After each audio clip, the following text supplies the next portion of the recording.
todos estos meses, todo el tiempo de marcha por mi familia, por la comida, por el pueblo. Siempre, siempre voy a estar en las calles luchando por la libertad de mis hijos. Y bueno. La violencia del gobierno y la violencia del AMPA. Todo eso son razones para tú salir a protestar, a manifestar, a defender tus derechos y aspirar a una mejor Venezuela. Venezuela was once the richest country in Latin America. It has the largest known oil reserves in the world, and its democratic government was once praised worldwide. But today, Venezuela's democratic institutions and its economy are in shambles. The country has the highest inflation rate in the world, making food and medicine inaccessible to most Venezuelans. Over the last 4 years, its GDP has fallen 35%, which is a sharper drop than the one seen during the Great Depression in the US. And the country's murder rate has surpassed that of the most dangerous cities in the world. These conditions have sparked months of protests against the president, Nicolas Maduro, and it's easy to see why. The country has become measurably worse since his election in 2013. A poll showed that about 80% of Venezuelans want Maduro removed from office. But instead, the opposite has happened. Maduro has consolidated his power, bringing the country closer to authoritarian rule. Maduro's political ambition became evident in December 2015. 2 years after he became president, a coalition of opposition parties called the Democratic Unity Roundtable, or MUD, won a 2/3 majority in the National Assembly, putting Maduro's rule at risk. In response, Maduro quickly forced out several Supreme Court justices and filled the positions with cronies loyal to him. In March 2016, the court ruled to strip the opposition-led National Assembly of its powers, a move that sparked massive protests across the country. The ruling was reversed a few days later, but the damage was done. Protests continued to grow and have left about 100 dead and thousands injured so far. Despite the violence and public outcry, Maduro held a vote in July to elect a new governing body called the National Constituent Assembly, which would have the power to rewrite Venezuela's constitution and essentially replace the National Assembly, and leave virtually no opposition to Maduro's rule. ¿Por qué está saliendo a votar hoy? Bueno, por el bienestar del país. ¿Qué está buscando en esta nueva Asamblea Nacional Constituyente? Bueno, una paz para todo. With Maduro's recent vote, Venezuelans didn't have a say in whether the assembly should exist. They only had the option to elect its members. But when Maduro's predecessor, Hugo Chavez, proposed a constitutional rewrite in 1999, he first called for a referendum to propose the election of the assembly. After most Venezuelans voted yes, they then elected a new National Constituent Assembly. See, unlike Maduro, Chavez was a charismatic and beloved leader. In the 90s, he burst onto television sets across the country. He blamed government corruption and Venezuela's elite for the economic inequality. His populist message resonated with the country's poor, who eventually helped bring him to power. The key moment in his presidency came in 2004 when oil prices surged. Venezuela's petroleum-dependent economy started booming, and Chavez went on to spend billions from the profits on social welfare programs for the poor. He subsidized food, improved the educational system, built an enviable healthcare system, and reduced poverty by more than half. These programs certainly helped the poor, but they served a purpose for Chavez as well. In order to be re-elected, he needed to keep these millions of poor Venezuelans happy, so he rigged the economy to do just that. He didn't scale back Venezuela's dependence on oil, and his unrestrained spending led to a growing deficit, which meant all these programs would be impossible to sustain if oil prices fell. After Chavez's death, when Maduro took office as his handpicked successor, that's exactly what happened. Oil prices plummeted in 2014, and Maduro failed to adjust. Hyperinflation has made medicines and food that were once subsidized unaffordable for Venezuelans poor, who now make up about 82% of the population. Like Chavez, Maduro has also rigged the economy to keep himself in power, but this time it's not benefiting the poor. He's exploited a complex currency system put in place by Chavez. Maduro set the official exchange rate at 10 bolívares per US dollar, but only his friends and allies have access to this rate. In reality, the Venezuelan currency has become basically worthless. Most Venezuelans get their dollars on the black market, where the rate is about 12,000 bolívares per dollar. The military, which got complete control of the food supply from Maduro in 2016, is reportedly profiting off this currency crisis.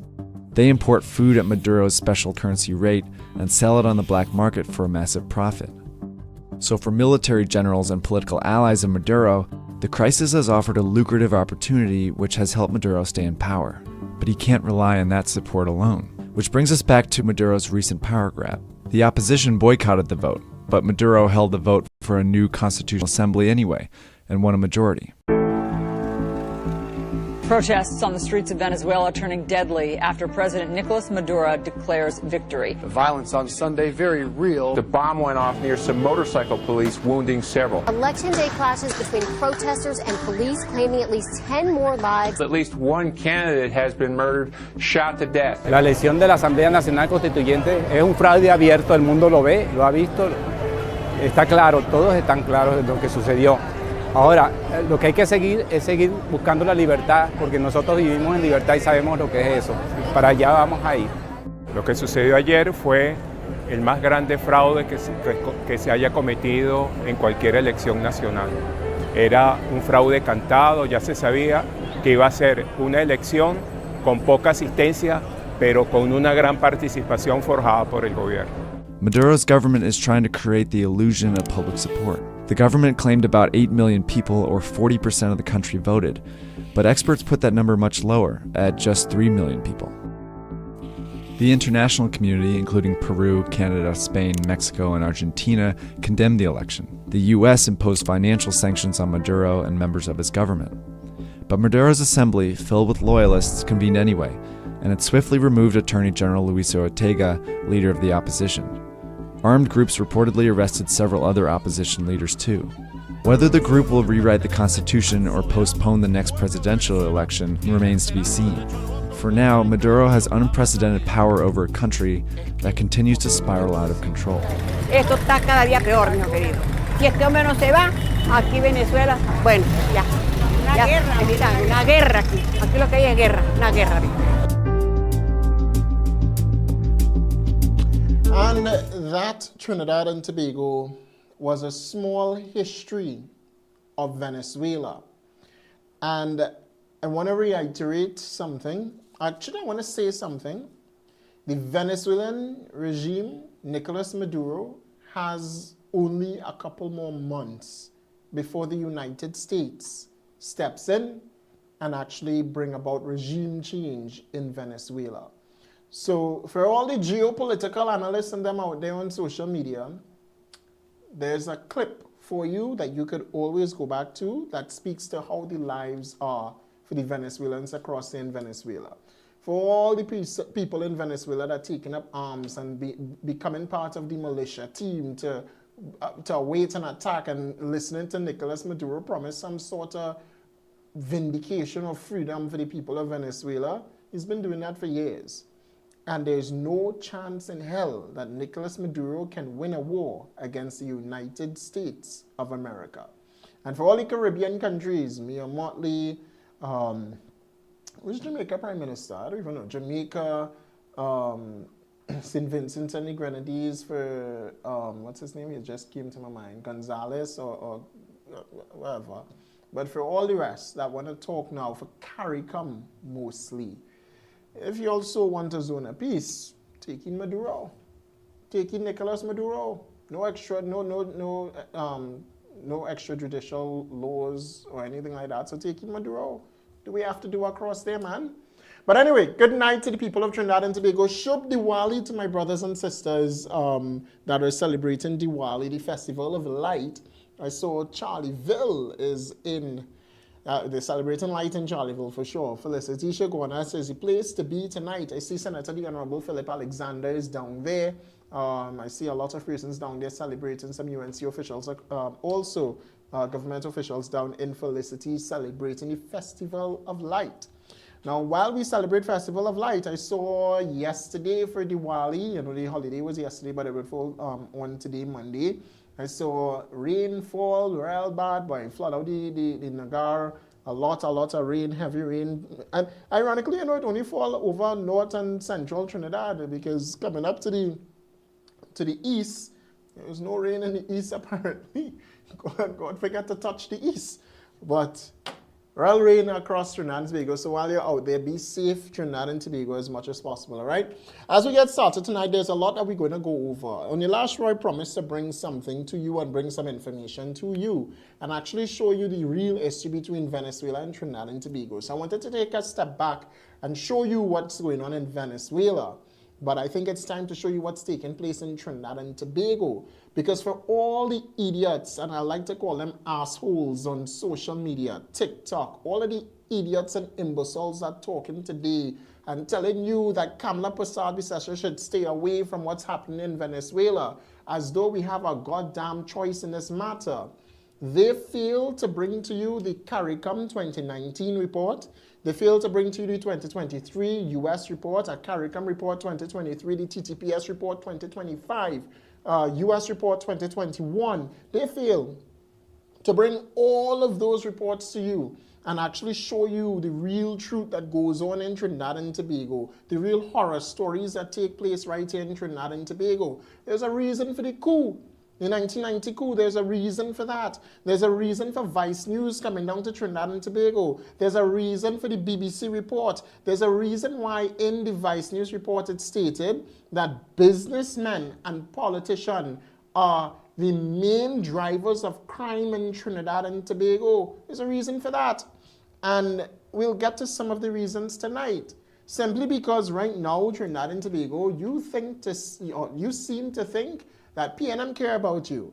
You seem to think that everything that they peddle on social media about the government is 100% true. And then you have assholes that take that, what everybody say, and they run with it. Because that is all Trinidad and Tobago does breed. We breed a set of dotish black people and Indian people in this country that refuse to do any type of research for themselves because the education in Trinidad is so free. We don't know what to do with it. We don't know. There was a report done in the United States about Gen Z, and we see how Gen Z protesting. But what we have here in Trinidad and Tobago is not really Gen Z, you know. We have a bunch of people that just want a fast life and a fast way of living because that's the only thing that matters. The only thing that matters in Trinidad and Tobago to a lot of persons is how they're doing in their own household. There's no real care for country, you know. There's no real ambition for country. It's always ambition for self. But when you take your dotish ass across into the United States, into the United Kingdom, into any other country, Singapore, for God's sake, you go across to Singapore, and they are caring, those people across there care about country. There's a reason why when Stark Grimes leave Trinidad and Tobago and he go to the United Kingdom, he becomes better. He looks better. The quality of life gets better. And then anytime Stark Grimes comes back to Trinidad and Tobago and tries to develop his life in Trinidad and Tobago, you blackhead chickens from Sealots, Beetham, Laventil, Mova, just seem to want to rob people and take away what they have for your own self because you refuse to get up and work for something that you actually want. The fast living, we love that. We love the fast living. If we can't get the fast living, we change the government. We go back to PNM. We change back to UNC. We go with the government that tell us, hey, we giving all a fast living. No new taxes. I see Nicholas Jaikaran, and I call him names tonight. You know, there's one person that's not afraid. But I see Nicholas Jaikaran cussing Kamala Persad-Bissessar on social media saying that I never vote for that one. I never vote for no tax increase. She said no new taxes. She said no new this, no new that, no new the other. As though y'all don't have a blasted brain, boy. As though y'all just so blinded by just what PNM does tell you. I want to ask the country a question. Which one of you today have to pay more to live? That you wasn't paying 10 years ago. You wasn't doing it 10 years ago. Every single time PNM brought a budget to this country, it was always an increase. Kamala brought a budget and it's a sweet budget for the people, but you have assholes across social media that just want to cuss you out. As though she's not doing anything good for the country at all. As though she's not tackling the crime situation and the situation with Venezuela. As though that's not happening. As though schools are not being built. You see, this country, or this island, this dotish republic, all we seem to care about is how ourselves are doing. Never about country. If you want to build a nation, the first thing that you want to build is your educational sector. If you have no education, then your country goes nowhere. The country will go nowhere without education, without schools. We pass through Trinidad and Tobago. We pass through trillions of dollars and US dollars in this island, and we have nothing to show for it but bad roads, dirt roads, potholes, and nothing else. Nothing else. We still operating with hospitals that was built by the Queen, the Red House by the Queen, Port of Spain Queen, the Lady Young Queen. Everything around the Queen's Park Savannah was built by the Queen. We still have colonial names in Trinidad and Tobago. Case in point, Queen's Royal College, Queen's Park Savannah, the Trinidad and Tobago Red House that was built over bones of persons that enslaved either East Indians or Africans. That's the history. That's our history. And we do nothing with it. All we do with it is we come out of bed like those young thugs every single morning from Mova, Laventel, Beetham, Sealat, wherever in the country you are, and mostly PNM areas. You come out of bed and you go and you rob. That's all. You go and you shoot. We go up Malonia, we kill 6-year-olds. We killing children in Trinidad and Tobago with no effing remorse. None. That's the type of country we live in. That's what we live in Trinidad and Tobago. But then you have people coming on social media to tell you that Kamala is the wrong one, when in reality, you have someone trying to fix that very problem that put the country in a state of emergency and utilize the state of emergency for what it's supposed to be used for. 100%. Men and women of the Trinidad and Tobago Police Service, not all of them could be trusted. We know that. 100%. You have one of them in government, but we know that. 100%. But this country is built off the backs of hypocrites and hypocrisy. We started off with one of them in the People's National Movement, Eric Williams, the biggest hypocrite this country has ever seen, who talk about giving Trinidad and Tobago its independence. Yeah, right, sure, we real independent. And then giving Trinidad and Tobago a republic. Yeah, sure, we real is a republic. We real have sovereign democratic rights in Trinidad and Tobago. But when it comes to dealing with Venezuela, and it comes to dealing with the drug trade in Trinidad and Tobago, you don't want the government touch that, because that's the main driver of growth for you guys, for the people that pushing the drugs and all of the illicit items in Trinidad, running amok with this country. They don't want you to touch that, because if you touch that, that is the problem. There's the main problem there. I tell all you, we have serious problems, you know. We moved away from education and moving far and fast into just social media. If you're getting your news only from social media, then you have a problem. You have a problem. And the Gen Z today, if you want to call them Gen Z, that's my generation, you have a problem. You have a major problem. Gen Zs in other parts of the world stand up for their country. Trinidad and Tobago, however, not at all. Not at all. Y'all even understand. I tell you, the whole issue with Trinidadians today and the whole Venezuelan situation is that extrajudicial killings is what taking place. Donald Trump killing people, and that is the whole narrative. I don't like Trump. But if it was Joe Biden doing it, it would have been a whole different situation. You might have said the same thing, you know, but you wouldn't say it so loudly. But here's the problem. You don't like Trump. Trump is the worst. Trump is this. Trump is that. Trump is the other. Trump sending migrants home. When in reality, the president that did that the most was the black man, Barack Obama. He's the one that sent thousands of migrants running from the United States. He's the one that started wars across the world. But Donald Trump comes into power. Donald Trump ends the war in Palestine and Israel, or with the two of them. Peace in the makings now. But you say nothing about that. You all realize how the world narrative shifts, right? It shifts. No longer they giving Trump credit or they're talking about Trump with Palestine and Israel. The whole conversation now is Trump and Venezuela. when that started a long time ago, since 2016, even before then, that started. Nothing on Venezuela.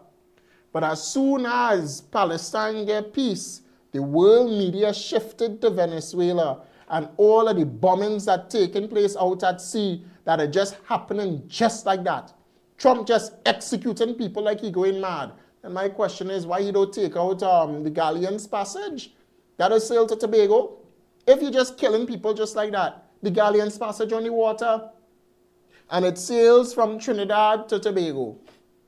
Not only that, I see Marshall Montano promoting a Royal Caribbean tour. He might execute that. People should be afraid to go on the water. But in reality, that is not what happening. What actually happened in Trinidad and Tobago is guns, drugs, and other illicit items, contraband, that is moving from Venezuela, destined to the United States, is being taken out. And it is Donald J. Trump, through his Secretary of Defense, that said they gave the boats notice, or the vessels notice. They tried to stop the vessels, and nothing. They did not stop. They said, turn around, stop and turn around. And they did not stop. They continued going, quote unquote, to the United States, destined for there. And that's when they got striked out of the water, or in Trump words, blown out of the water. Well, the good thing is now that because Donald Trump said we have the seas locked, he's now aiming for the land. And he has authorized the CIA to go into the United States, into Venezuela, and to conduct operations in Venezuela. What those operations are, they say it's for drugs and to stop the shipment of drugs. And the thing that they're calling it now, they are in an armed conflict with the drug cartels in Venezuela. Some might say, but how is that the issue of the United States, and U.S. should stay in their own issues, and U.S. should stay in the place and stay in their own country and stop inviting themselves in the rest of the world and whatever the rest of the world going through? I'd like you to know that the United States is a police for the world. The United States polices the entire world. When it is you have an economy that is dependent on the US dollar, the US business is their dollar. And they will be involved in everything. And they are the superpowers of the world. In case you don't know that. All right?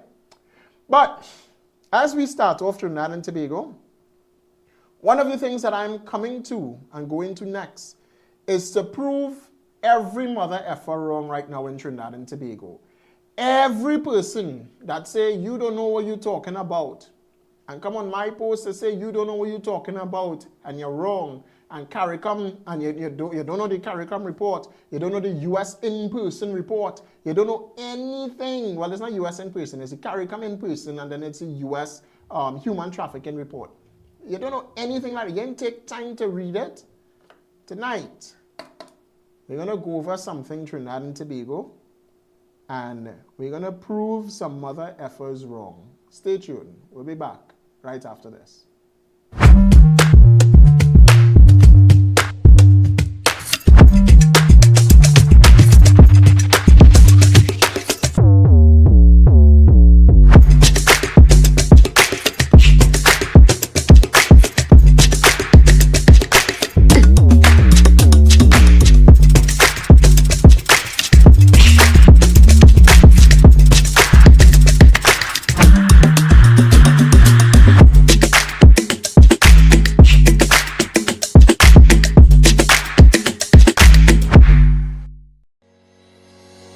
Welcome to SNS Facade Group of Companies, a dynamic community-driven group serving multiple industries with excellence and integrity. At SNS Facade Supermarket, we're committed to community, providing vessel export delivery, custom food services, local delivery, wholesale solutions, fresh produce, in-house bakery, and premium meats. Discover relaxation reimagined at Sunset Beach Resort, with beachfront stays and dining that blends local flavor with ocean views. Perfect for families and couples. At Cuts and Curve Fitness Center, where health meets lifestyle, with personal training, meal plans, a full gym, and on-site cafe. The SNS Facade group of companies, building value, trust, and community across everything we do. What if we told you that one course could boost your child's performance in every SCA paper? That's why Learn Smart TT has created an online comprehension and poetry course. This is completely self-paced with all tools accessed online. It's 30 passages, 30 poems. They can be downloaded or answered on our site. From there, students get access to answer sheets that have detailed options of how the answers could have been written. No other product on the market has this. In addition, they get access to a video tutorial with an expert teacher walking them through the passage or poems using high visuals and techniques to ensure they derive meaning. Also, we model how we derived each answer so they can do the same. If you want your child to enjoy all of these benefits and propel in comprehension, SCA, and general academic life, click the link above and register for this course and join hundreds of parents and students who are benefiting.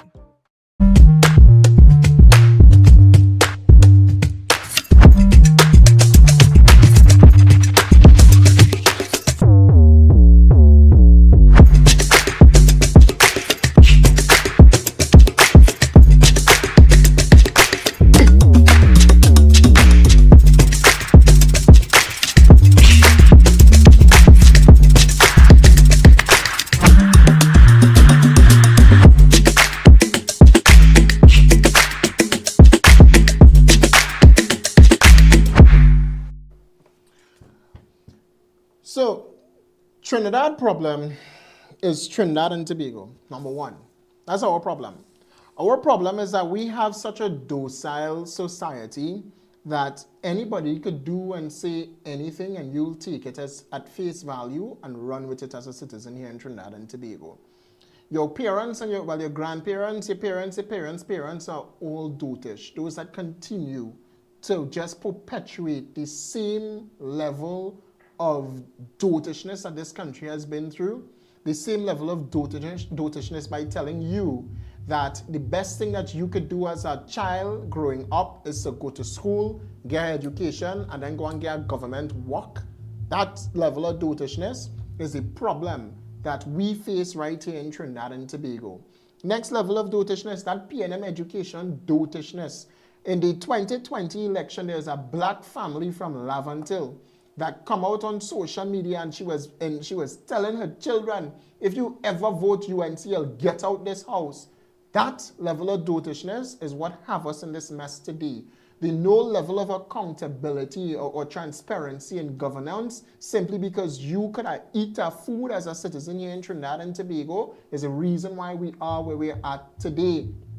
That's why the fact that Foster Cummins, and I ain't afraid to say his name, could get millions of dollars in state contracts and you as a dotish citizen say absolutely nothing about that, while you sit down and you still went out to the polls and elected that son of a bitch to govern Trinidad and Tobago and to be a part of Trinidad and Tobago Parliament is the reason why we're in shit today. The fact that you still accept Penelope Beckles and you accept Foster Cummins and you accept Faris Al-Rawi and you accept all of the people that's engaging in corruption in Trinidad and Tobago is the reason why we are where we are at today. The fact that you believe everything you see at face value is why we are at where we are at today. And if you want to tell me about UNC and say, well, the government is the same thing. The UNC was birthed out of the unions. They were birthed out of the unions because Indian people couldn't get anything from the African government. They were birthed. Go and check it back. Go and listen to Basdio Pandit talk about the party, the founder of the United National Congress. And don't come and tell me UNC, PNM, same thing, because I see a complete different thing with both UNC and PNM when you compare the both of them together. One of them give to the country, the other one take away from the country. One of them put down hospitals, the other one took away. One of them gave baby grants, the other took away. One of them gave proper education, the other one took away. So don't tell me nothing about PNM. and UNC and try to tell me that both of them is the same thing and is the same political party. All the sons of bitches on social media could do now, and I say PNM sycophants, and those that want to talk to me, is tell me that I a UNC sycophant. That's all they could say. Licking the curry bottom is what they could say. That's all they continue to say. They bring no substance to it. Rhoda Barrett walk away with $3.3 million, your taxpaying dollars, to go and spread hate and racism online. That's all. Look at where Kim Cole is at. I had Kim Cole on the show the other day, and Kim Cole is now against the very PNM that she was for, and talking now about Foster Cummins and the millions of dollars that he got to walk away with, while your ass in Couva suffering, while people still squatting, while Caroni workers couldn't get the land, while people suffering from money and poor in Trinidad and Tobago. We need to go down to Grandy and show you all how many people squatting in Grandy? Do we need to go down San Fernando and show you all how many people by the train line suffering down there and on the brink of poverty? Diego Martin, do we need to go there? Laventille is the worst to go to because them people comfortable up there. They're comfortable because they're comfortable in their own shit. They eat their own shit and they're comfortable with that. And it's the PNM shit that they're eating. How are you telling me that Kareem Marcel, a young person in Trinidad and Tobago, I have nothing against him really, but you go up for a constituency like Laventille West, you didn't even need to put up a fight because it does not matter what you do, they will always vote for you. They'll vote for a dog, they'll vote for a fish, they'll vote for a vagrant. It doesn't matter. That's why he could go to the parliament and spew the amount of nonsense that he could talk. The PNM opposition today, it's not really an opposition. And I'm not the only one that's saying it. If you listen to any sensible person talk from Trinidad and Tobago, not the imbeciles that putting out YouTube videos, however, living in the United States, the people right here in Trinidad and Tobago that's suffering, and at the end of the at the shitty end of the stick, you'll hear the real story. You'll hear it. You know what I want to get to, right? Because y'all tend to think that when we say it, or when I say it, it's untrue. Trinidad, unfortunately, does want to hear from persons who not in Trinidad. A lie? If somebody who not in Trinidad say it, then maybe they'll believe it. Yeah? I just I'm sending something on WhatsApp. Don't go yet. Tell you when to go. Right? Once a day. But remember Christmas list Trinidad and Tobago? A Canadian who said he loved Trinidad and Tobago, but he could never come back to Trinidad and Tobago because Keith Christopher Rowley wanted him out of the country. That's why they charged him with sedition. And you, as a Trinidadian, did nothing. Had this been the United States, you would have seen how many persons protest. Had this been the United Kingdom, people protest. But this is docile Trinidad, Banana Republic Trinidad, where every and anything could happen, and you as a citizen would sit down and say nothing. And don't tell me I will do the same. I get locked up for this stupidness. I get locked up for walking from Mova to Port of Spain. I get locked up for being outside the Red House with a red, white, and black flag. And this is before COVID, during COVID, and after COVID. So don't tell me I won't do it for country. You won't do it for country. Because the only thing that matters to you is money. Go on WhatsApp, it's there, my chat. That's the only thing that matters for you, right there. It will open up there. So open this big and download that video. Renew, and press no. Right? Now, the mouse, I'll do it quicker. I'm going to get it for all your Trinidad and Tobago. And I want you to listen to Christmas list before we move on to the Venezuelans I have planned for tonight. Right? Because I have information tonight for you in Trinidad and Tobago. I have information for you tonight. So here we go. This here is Christmas list. And he would have spoken to us, Trinidad and Tobago, about why he is banned from Trinidad and Tobago and why he could never come back to Trinidad and Tobago simply because of a prime minister who we no longer have here, who deemed him basically a terrorist, and said that he had a plot to overthrow the government of the Republic of Trinidad and Tobago by doing simple videos with gang members in Trinidad and expose them fuckers for who they are. Take a listen. I'm banned from Trinidad. I am banned from Trinidad. And the reason for this video coming out now, I had court on Thursday, 3 days ago, and it's all bullshit. Let me speak frankly. It's bullshit, a complete waste of time. I've appeared before a judge virtually 30 times and nothing has been done. Zero has been done. We have gotten nowhere. So, I mean, if this race is a 10-kilometer race, we've moved an inch. So now, after a year, a new judge has been called into to sit in front of my case because the last judge has been promoted. Now, the prosecutor against me never prepared, never has the information. So, for example, the prosecutor, like, trying to get me in jail will say, Your Honor, I need one more month to complete said task. A month goes by, and the judge will be like, have you completed the task? Oh, no, I've been busy. Okay, let's push it back another month. A month goes by, I say, oh, I had a speaking engagement. I did not complete the task. So another month goes by. Oh, I'm on vacation. So I did not complete the task. Okay, another month goes by. And it just keeps going. This could go on for years. There's no doubt it will go on for years. New judge came in this week, spoke very proper. I appreciated him because he spoke what he thought. He's like, guys, I'm new to this case. We did a 1-hour summary. He's like, this case is a mess. So let's get this straight. Chris is being charged with a very serious charge of sedition. Now I'm at a point where I can face 2 years in jail. But Chris is not allowed in the country because he's been banned.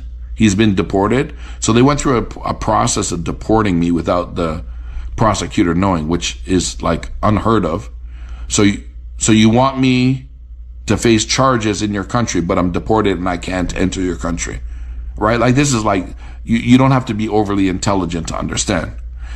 Their case against me is based on 4 words that I can't repeat, because what they did is they tried to charge me with all kinds of bullshit. It didn't stick because I'm not a criminal. I committed no crime. So in one video, when I asked a gang member, how do we bring peace to your community? The gang member said something like a nickname, half the dead. And I won't mention the nickname. Not a person's name, not like John Smith of address 123. They said, so-and-so half the dead. And I published it, not even realizing what was said. The same person that he mentioned is in like almost every Trinidad song where they talk about killing the guy. And again, taken out of context, it does seem very devilish. But when I asked, how do we bring peace to your community? Now, was everything that I did perfect? No, by no means. I embarrassed the government. I was able to do something that no government official could do. Period. They're not. Now, look, it's a new government in Trinidad. Maybe things have changed. But at the time, the leadership really took what I did as a personal insult. They really didn't like me. So I was in and out of jail. I was on the front page of the newspaper many, many times. Just search Chris Mussel's Trinidad. You can read the newspaper or BBC and see the article about sedition. So it's been a year. The new judge that was appointed this week said, this is a mess. This is really, really a mess. It's a very, very prominent case. My case is very prominent. It's all over the news globally. But I haven't talked about it for a year because my lawyer is like, Chris, let's not open a new can of worms. But now it's been a year. The new judge is like, it's a mess. This is a mess, a disgraceful mess. He's like, can you please offer, let's work this out before it goes to trial. And the only offer I got, and the reason for me putting this video together on my diary, they said if I plead guilty to something I'm not guilty of, they will drop all charges. I'll have no criminal record. But all I have to do is just plead guilty. Look, my son is in the background. Where is he? Over there. I would never recommend in a million years for him to plead guilty to something he did not do. Sedition, if you Google it, is very serious. They're saying I came to the country with the intention to overturn the government. Okay? And even though this is a thorn in my ass, this is something that's on my mind every day because I love Trinidad and Tobago. I genuinely love Trinidad and Tobago, and I hope one day I can return safely. You know, when I was being arrested the first time, the same man that have me on charges right now brought me in the side room like, Chris, the same man, Mr. Lee, said, Chris, I don't want you. I'm not the one that wants to charge you. I'm on your side. He's like, this higher ups. It's the people above your pay grade, my pay grade, that want you arrested. Do you understand? He didn't want to arrest me, but he's the signing officer. He knew nothing I did was wrong. He told me he was a fan of my work. But at the time, the prime minister wanted to see me in jail. That same prime minister is playing golf somewhere. He's no longer prime minister. He's lost the election. It's crazy. Like, from the correctional officers to the one that ran the jail to the police, everybody respected me. They're like, Chris, you should not be here. All you were doing is showing the reality of Trinidad. And I can't tell you how many photos I took with police and military on the week before I went to jail. They're like, Chris, I want to get a picture with you because I respect you, because my family doesn't know how dangerous Trinidad is. And you're showing. So just imagine that, Trinidad and Tobago. Just imagine that. Just take that into context and into consideration just a little bit right now. Imagine it's not just me saying Trinidad is a shithole, but it's a Canadian saying Trinidad is a shithole. And it's a shithole because of the people that govern Trinidad and Tobago in the past. What does this have to do with Venezuela? I'll tell you. Or the U.S. involvement now. What does it have to do? If we dare to move forward with Trinidad and Tobago and move into a more sustainable future or a sustainable economy or into a progressing nation, one of the things that we do need to tackle head on is the issue of crime, criminality, and corruption. And you see corruption, Trinidad and Tobago, the PNM was corrupted and is corrupted to the bone. I'm not saying that the UNC is not. I'm not saying that the UNC is an angel. But I sat with Nazim Bash, ANV Drilling, and he said the reason why he does not like Kamala Persad-Bissessar is because when the UNC in power, they get nothing as a 1%. Look at where the taxes are at today. Kamala, a levy for the bank, not for the citizens of Trinidad and Tobago. Under the People's National Movement, all they did was increase your taxes. They put pressure on the poor man. Kamala Persad-Bissessar is putting pressure on the bank. And then persons say, well, if the cost is going to be passed down. And the Minister of Finance said, if the banks pass down the cost, then leave the bank.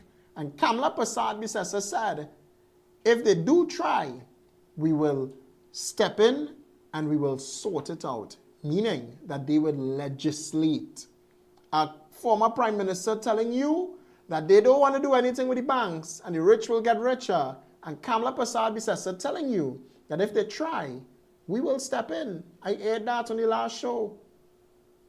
But you have Nicholas Jaikaran, who is a social media influencer or a blogger like myself and an activist, cussing Kamala Persad-Bissessar in the first term because your jackass self don't understand what's going on. And yeah, I understand that some people must be so deep in poverty, all they could see is themselves right now. But that's not what Kamala Persad-Bissessar campaigned on. She didn't campaign on just fixing individual self. She campaigned on fixing the blasted country. And so far, putting a levy on the bank, doing that, and it's a small percentage. It's like half of a quarter. So if the banks make $5 million, Kamala taking $1.2 million away from them roughly, and they make that, Stefan went over it in depth today, they make that back in literally one day with all of these service charges that RBC have, RBL have, all of these service charges. Every time you swipe your card, you pay a service charge. Every month you pay a service charge that goes to the banks and nothing goes to the state. So the bank's just here for profit. And it's not like Kamala Prasad didn't say she was going to do this. Kamala talking about this for a long time. But you conveniently listening. People conveniently listen in Trinidad and Tobago and they hear what they want to hear. So when PNM was in charge, all you could hear was no, no, no, no. Now that UNC in charge, all they could hear is tax, tax, tax. There's no new tax Trinidad and Tobago. The levy, I don't think it's a new thing. Kamala said what she was going to do and she did exactly that. We will regulate the banking sector. And this is Kamala regulating the banking sector, charging them a levy. We need money. Where are you going to get the money from? Is either A, we tax the citizens, or B, we don't tax the citizens. Which one you prefer? Your jackass self might say tax the citizens because that's all you could see. Because you're dotish, you're blind. And there's nothing Nicholas, there's me talking to the citizens. But you're dotish, you're blind. How would you govern the country? Govern it like a parlor shop like Keith Christopher Rowley and take everything from everybody but spend it on the 1%. Column in with goes 2016 financial number 2 bill. They cut the teeth out of the procurement legislation inside Parliament, which allowed for government to engage in government spending how they want. They put their friends and families in key institutions across Trinidad and Tobago. The courts didn't even look like it was independent. The police service, the police commission, nothing looked, the service commission, nothing looked independent.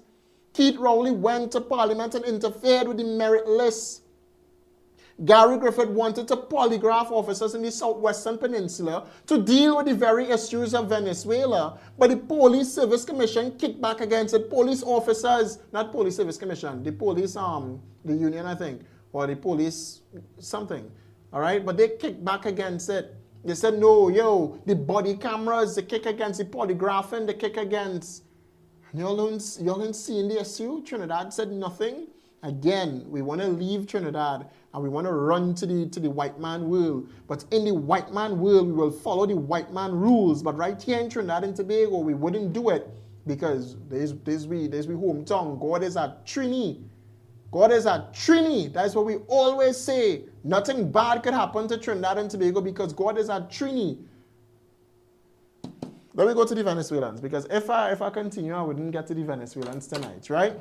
Before we go there, we'll be back.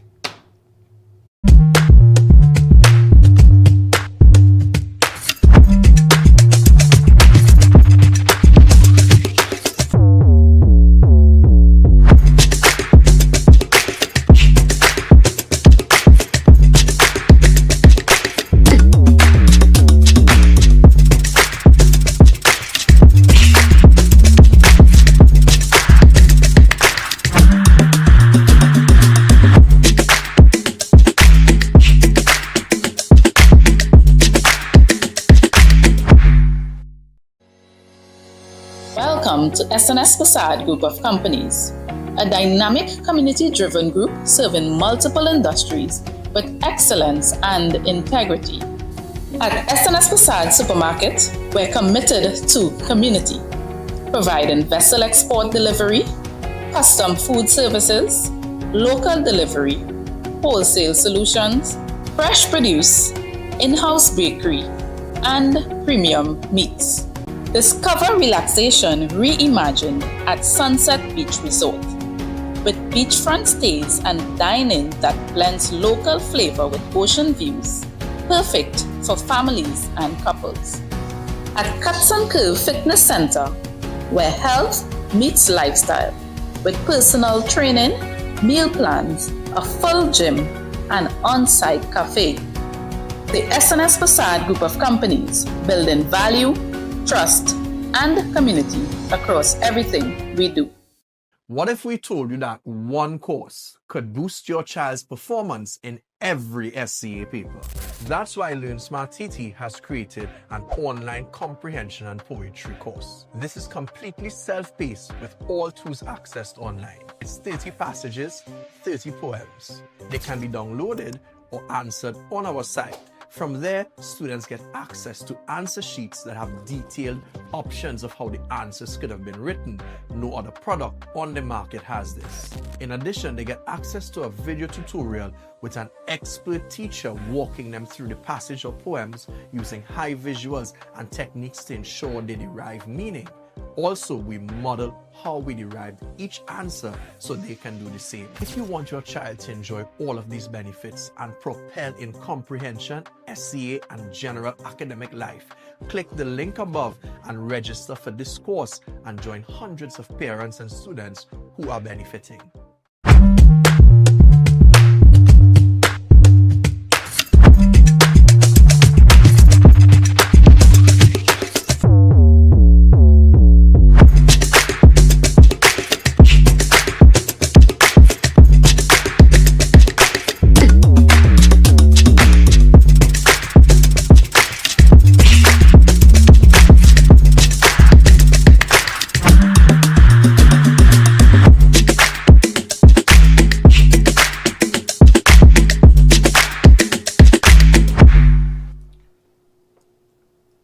For those that say that I don't know what I'm talking about, clearly I do not. I want to go to a Venezuelan that said exactly what I was talking about, and the issue between Trinidad and Venezuela, and obviously the rest of the world. I've always said that Trinidad is a transshipment hub.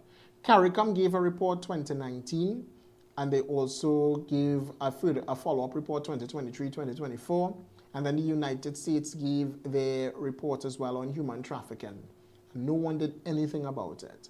This is a Venezuelan who was shipped from Venezuela to Trinidad and sexually assaulted and was placed in a home right here in Trinidad and Tobago, housed here in Trinidad and Tobago, and was a prostitute right here in Trinidad and Tobago.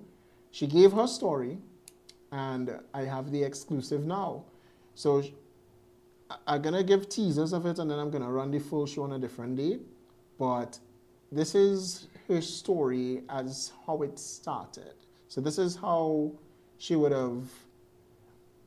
Now, she was a random citizen, an ordinary citizen looking for a work. So I'll give you a little bit of context. She had a child, and she had another child.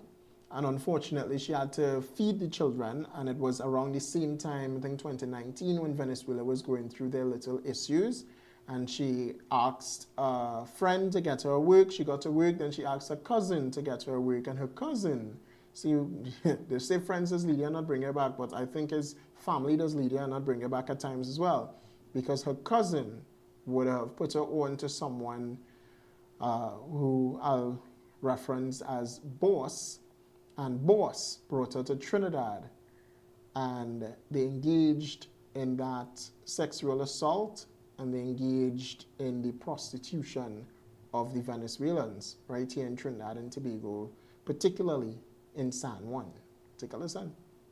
So I was working there for 4 months or something, and then I started to hear about Trinidad.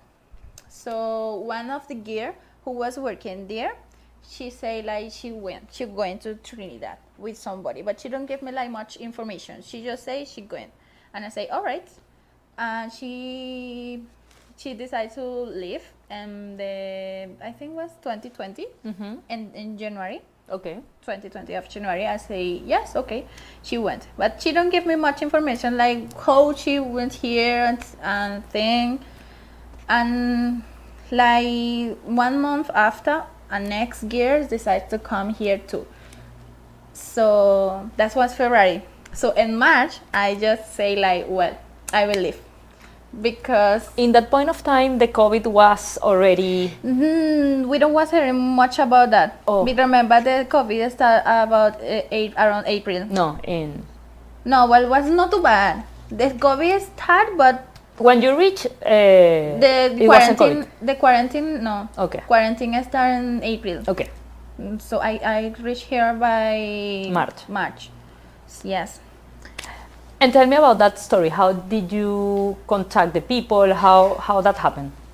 Well, I remember I was telling the first friend who came here, I was telling her to give me the contact to and she say no, because that person was very bad with her. Oh, okay. Wasn't good, you know.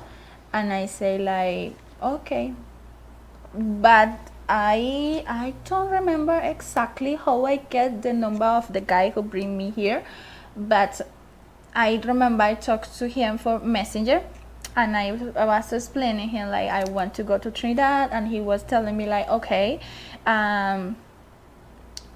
you have if you want to come, it's alright, send me pictures and things. And I say like, okay, and I just accept everything. As I know what it was like, how to say, I just say it's just you knew what was the purpose.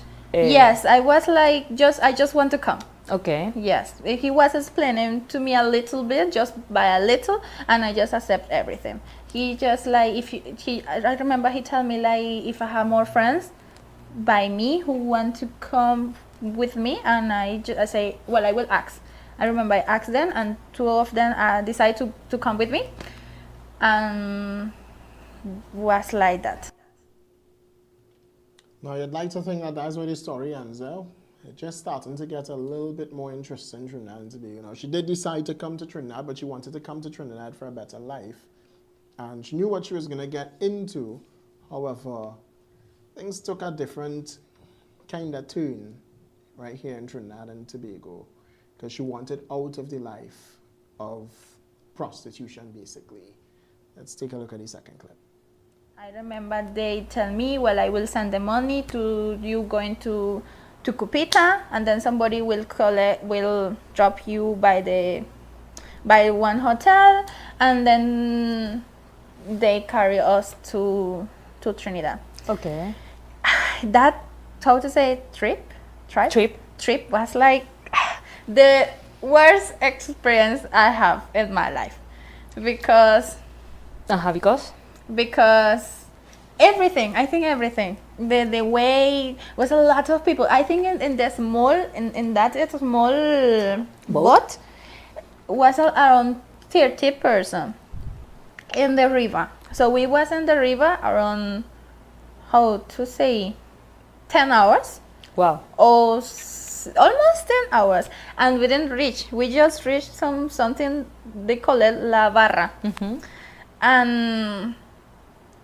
And we came there, and we was there for two days. Okay. 2 days, like 1 night and 2 days.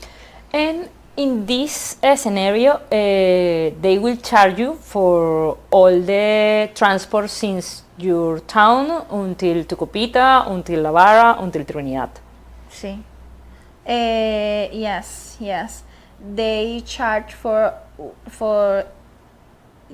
every trip? No, for every person. Yeah. 2,000 US. Wow. Yes, 2,000 US, and we just accept that. So yeah, it was very hard in that place, how I was telling you, and then we sleep there. You know those kind of houses in the water. Okay. Like I don't know how to explain. I remember I sleep in the ground, and was very hard with a lot of kids, women and men. Something improve or get better when you reach here. How was your condition of life when you reach with that people to Trinidad? I remember we left from that place I just tell you. They tell us like 6 p.m. I say, ready those person to you, and let's go. And we say, yeah, what, in the night? And the ocean was so, like, I don't know how I did that. Trust me, I don't know how I did that. When I came to Trinidad, was like by 10 in the night or something. Okay. When I came by the apartment and everything, was more gears there. How many? Around 10 in one apartment. Okay. And that apartment just have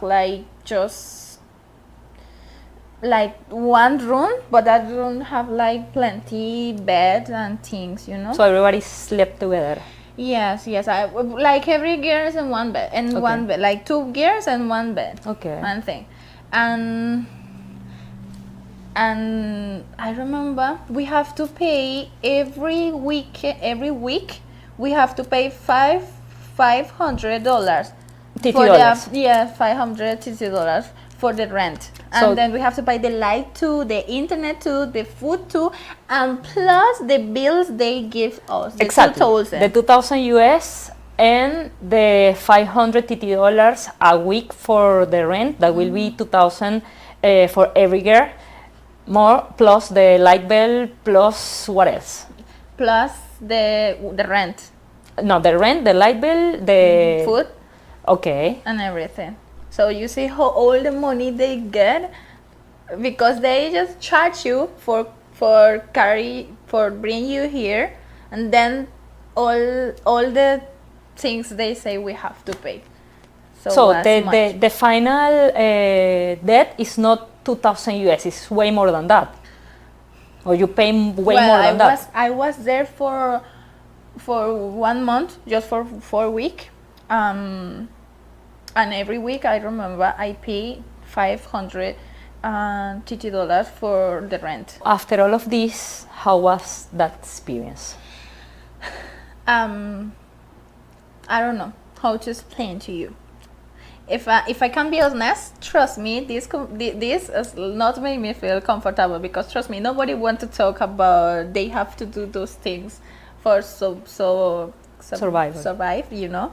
And I know by myself, if I could try something else before, I think I will try it, you know. But what's the first thing and the first way, and I think, well, the first and more easy way, but wasn't like that. So how I paid that bill,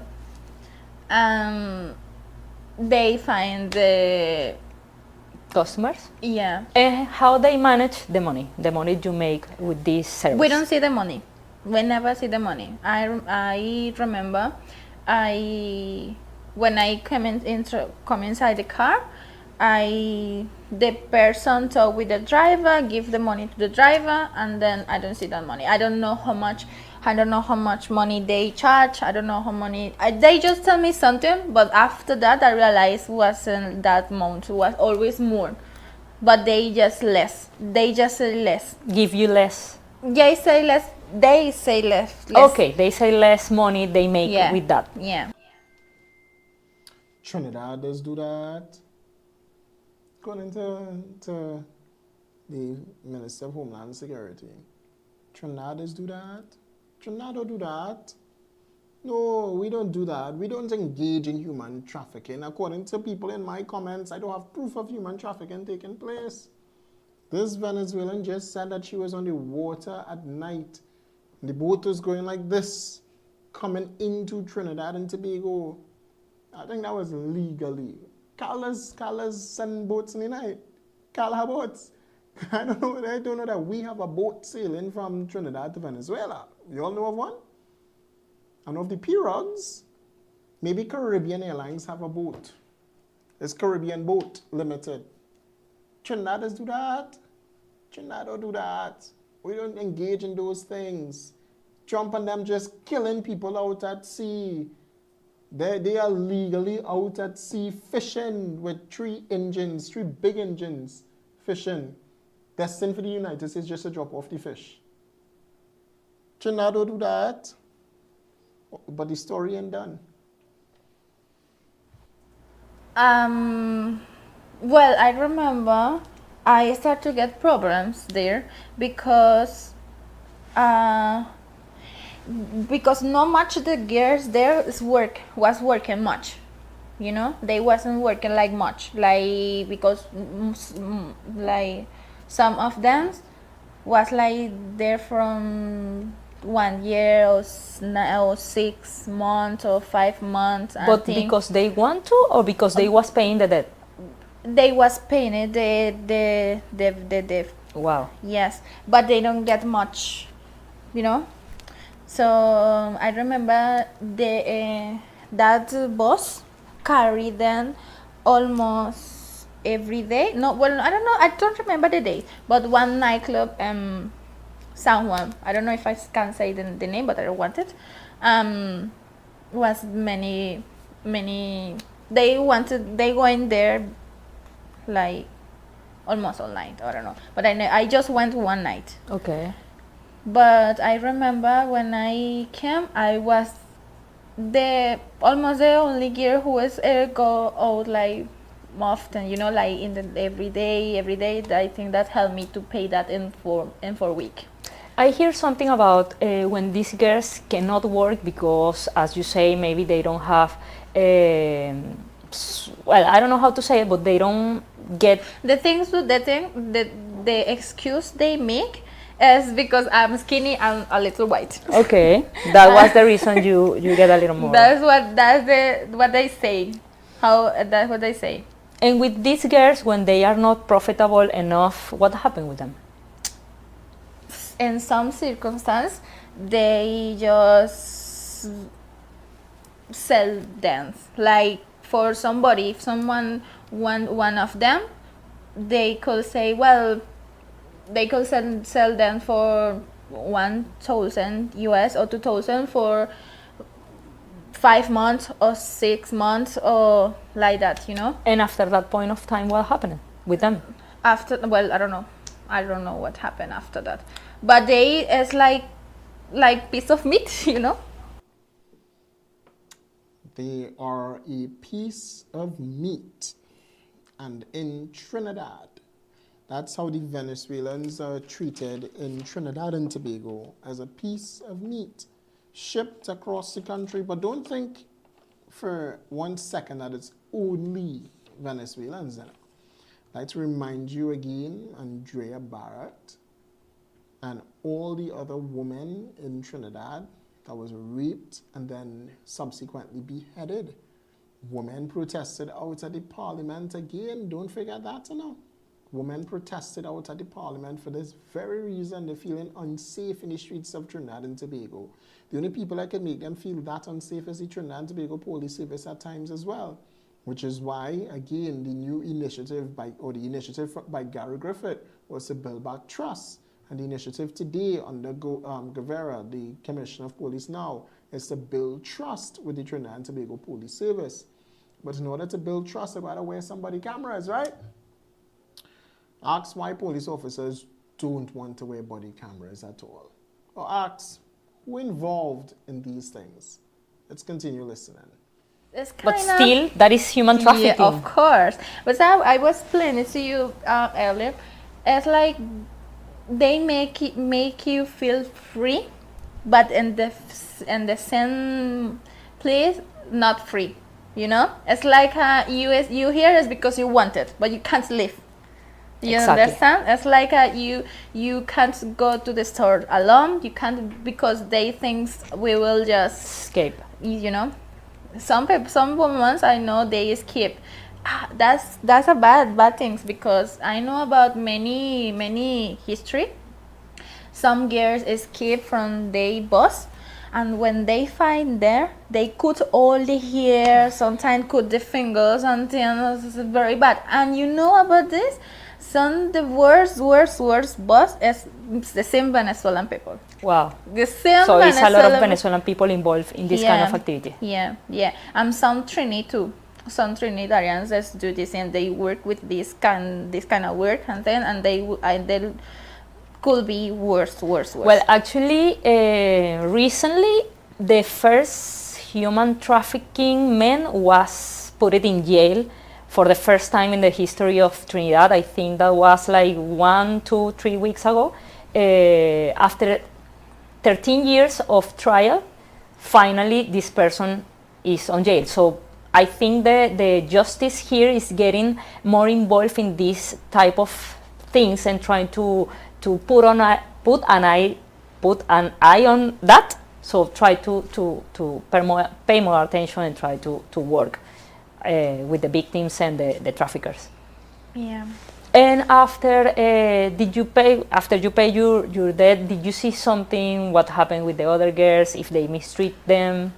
No, I don't know nothing, because I when I pay, I left. I remember I make some friends and we decide to pay one apartment for us, and then that's how I was all this time, like just.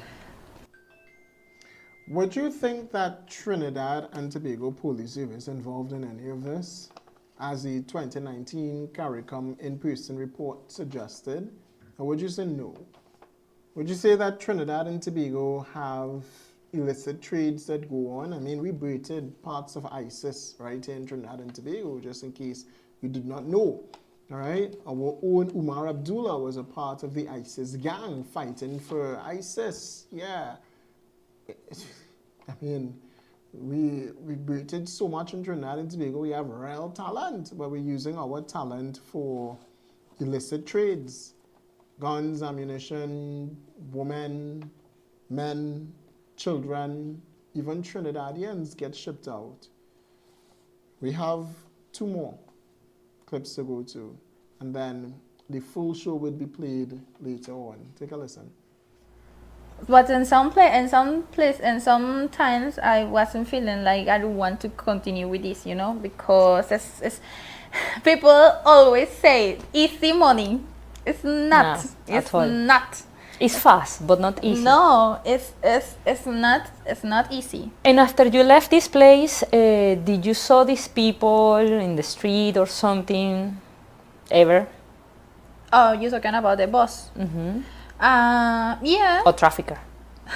Yeah, I saw them, but it wasn't feeling like bad because they wasn't bad with me.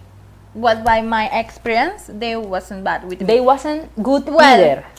Yes. I can say they cannot do something worse this to you. How to say this syndrome del Estocolmo? Stockholm syndrome. Yeah, probably. Just because they don't treat me like how I say bad. As much as trees, I know some how to say bosses could be very bad. But with me, he was very. And what you think that was that treatment with you? This treatment that they treat you good, or they wasn't so bad, as you say before? I was normal. I think I was normal. Like, I know. I was just thinking that for this I just come in here and just let me move like easy and not make problems. Okay. That's what I tried. Not make problems and just be normal. A good girl. And what happened with the girls that make problems? They suben la deuda. They increase the debt? Yeah. And how that works? No, they just have to, they could say like, well, now you have to pay 300 US more. Something like that. If they do something wrong or bad. So eventually, in this scenario, that they increase the debt for bad behavior or something, well, that have sent what you say before, that these girls have 1 year being with them and all of this. So it's almost slavery, sexual slavery in a kind of way, to see it. Yeah. I would anyway. Sexual slavery right here in Trinidad and Tobago, but we as a citizen, we normal, we palance. And Kia Hussein had protested out at the Oval, Port of Spain, Trackett Road. I was there, a bunch of other persons were there. BBC came and did a whole report on that as well. Nothing by the PNM government. Nothing at all. Nothing at all. Because those things can happen and it goes free in Trinidad with no repercussions. As Christmas List just alluded to, the court system in Trinidad and Tobago, and you did say, oh, don't implicate the courts, but F the courts.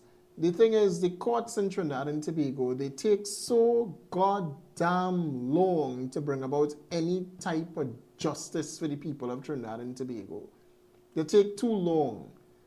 Imagine you go to court today, your case is next year. because they have trials to go to, they have everything set for the entire year, and then police officers don't show up, this person don't show up, that person don't show up, the prosecution are ready, they have no case, they can't find the police extract, they can't get it stationary, they can't get this, they can't get the witness sick, this happening, that, all of that does happen in the court. Telling you, who face it knows it. And for all the rest of people that talking as though they know it, they don't know shit because they don't face the courts. Christmasless had to face the courts. And he's a Canadian from Canada that's speaking out today and telling you that your country, your island is absolutely corrupted. And you sit there in Trinidad, do nothing. Because the narrative is, I could go, I could fly out, or I could just go and vote for PNM. I could go and vote again. I could go and do this, and I could go and do that, I could go and do the other. It's your narrative. When people are trying to fix this country, you're not really in support of people fixing the country. Simply because you benefit from the shit show that Trinidad and Tobago is in. It's a reality. People like Christmasless, people like myself, people like Mahatma Gandhi, and all the rest that pass through, they try to fix it. They want to fix it. But the problem is the willpower of the people and then the political will by the politicians to actually get it done. Singapore had to go through the same things that Trinidad and Tobago going through. But with hard political leadership and political will, look at Singapore now. Trinidad should be a different country. People should be living differently in Trinidad and Tobago, and I see that today. You should be living differently. The reason why you're not living differently and the reason why politicians will always be the ones to benefit is simply because you allow them to benefit. Had this been a different nation with different people, maybe the white man in charge, this place would have been so much different. But the problem with Trinidad and Tobago is that we allowed for a black man like Eric Williams to give us our independence. Well, the thing is, we were handed our independence by the Queen. The Queen didn't want we no more. The Queen was like, you all have no value for us right now, and just spat us out. Right? And then spitting Trinidad and Tobago out, we were supposed to form this thing called the Federation. Where is it at? Where is it at? A united Caribbean. That's why CARICOM was birthed. Nothing has its original purpose today. Nothing have any sort of truth or growth in it, because you have and they have twisted the truth so much that you believe the very fabrics of lies that they sell to you on a daily basis. Telling you that, yeah, our independence is worth fighting for. What you're fighting for? Exactly what? We fought for nothing in Trinidad and Tobago. And I like what Stephen Rees says end with, you know. Stand for something or fall for anything. Have a good night, Trinidad and Tobago.